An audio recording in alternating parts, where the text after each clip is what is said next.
Do VHS ao Blu-ray, as videolocadoras marcaram uma geração ao possibilitar a distribuição das mídias físicas. Mas como elas se adaptaram ao streaming e às novas tecnologias? Acompanhe!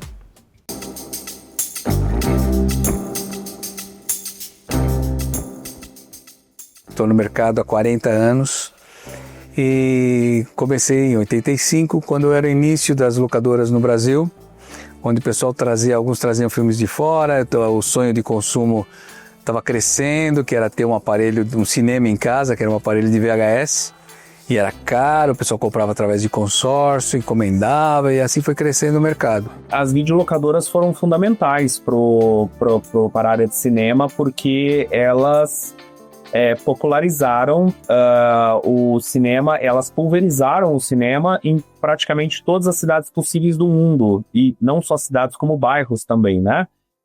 Uma vez que o Brasil sempre teve um histórico de ter uma média de salas de cinema abaixo do ideal, né? E também muito abaixo dos países desenvolvidos. As videolocadoras, elas tiveram um papel muito importante por moldar esse gosto, né, da geração que cresceu nos anos 80 e 90, exatamente por essa diversidade de possibilidades que ela oferecia ali de cinema. Primeira coisa que a gente se deparava quando a gente entrava na loja é que os filmes todos olhavam pra gente, né? A gente entrava no lugar com filmes olhando pra gente, filmes cercando a gente. E isso já era algo muito confortante, despertava uma curiosidade na gente.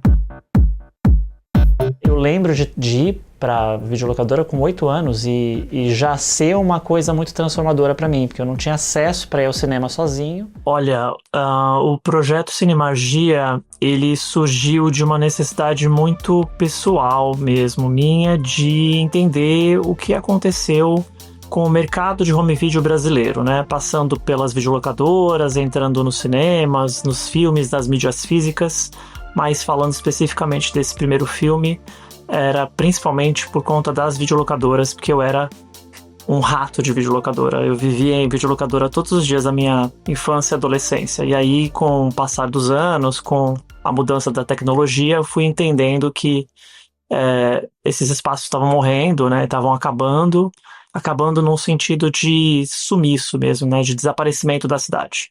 E aí eu senti a necessidade de fazer alguma coisa a respeito disso, em termos de homenagem, né? E a gente sabe que foi nós que fizemos isso, né? Que demos esse cutucão na situação do mercado do Brasil. Então, antigamente a gente tinha as videolocadoras que você fazia como se fosse um ritual para ir no final de semana.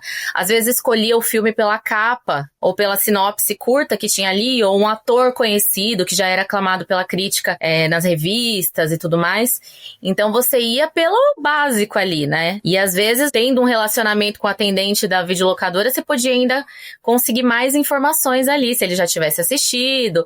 Ele era tipo o guru da locadora ali para ajudar os seus clientes mais próximos. Acho que hoje em dia a gente não tem mais um espaço para algum tipo de curadoria, ou, por exemplo, como nós tínhamos nas videolocadoras com os atendentes, né, que eram os verdadeiros curadores, além de atenderem a gente, de terem um acompanhamento do nosso histórico real, né. Acho que esse tipo de abordagem, de cuidado que a videolocadora inaugurou, é algo que a tecnologia não consegue emular. Durante a transição das mídias físicas para as mídias digitais, muitos conteúdos se perderam, como bastidores, erros de gravações e cenas extras.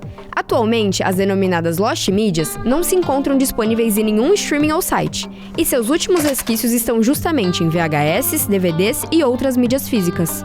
O VHS, normalmente ele não tinha, na maioria não tinha make-off, não tinha extras, era mais, ele tinha trailer de outros filmes no começo, depois passava o filme. Quando entrou o DVD, ele já veio com making-off, com extras, com uma qualidade melhor de imagem, então ele só trouxe coisas melhores pro cinema. Além de ter a qualidade de imagem, eles tinham muito mais informações, cabiam muito mais coisas num disco. Então tem apagamento histórico mesmo de muita coisa, é muito conteúdo, não tem como você disponibilizar tudo, né? E a locadora fazia esse viés, né? Fazia essas vezes, a gente chegava e encontrava tudo lá.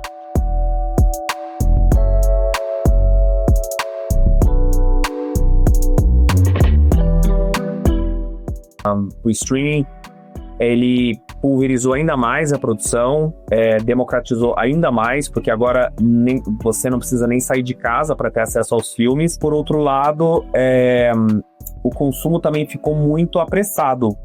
Então, como existe muita produção, existe muito lançamento. E a imprensa, por exemplo, vive paranoica, tendo que dar conta de uma infinidade absurda.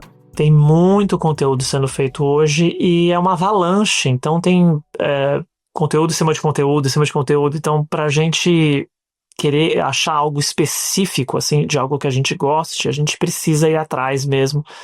E essas obras todas que foram feitas e foram lançadas aqui no Brasil em mídia física, todas têm recheios, né? Todas têm extras, todas têm algo a mais pra gente explorar. Apesar da gente estar vivendo uma era hiperconectada, a gente também vive uma era de excesso de informação.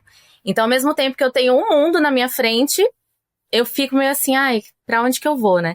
Então, esses espaços físicos, esses espaços que conectam a gente com memórias afetivas, com o passado, eles trazem, com certeza eles estão se popularizando mais exatamente por isso, porque eles dão um norte.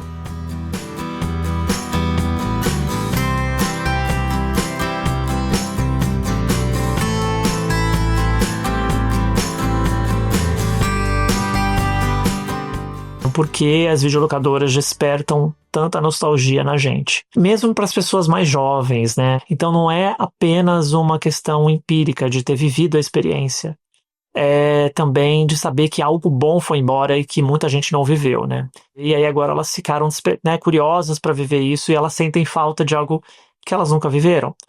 É muito maluco essa sensação. Então o resgate de itens, de costumes, de coisas do passado trazem um aconchego pra gente, isso pra todas as gerações. Como a gente tem muito no filme Meia-Noite em Paris, eles falam muito disso, que cada geração vai ter o seu lugar de conforto no que não viveu. Então eu acredito que sim, essa nostalgia toda, esse boom da nostalgia, ele está sendo causado exatamente porque as pessoas buscam um lugar de afeto, né, no consumo, digamos assim.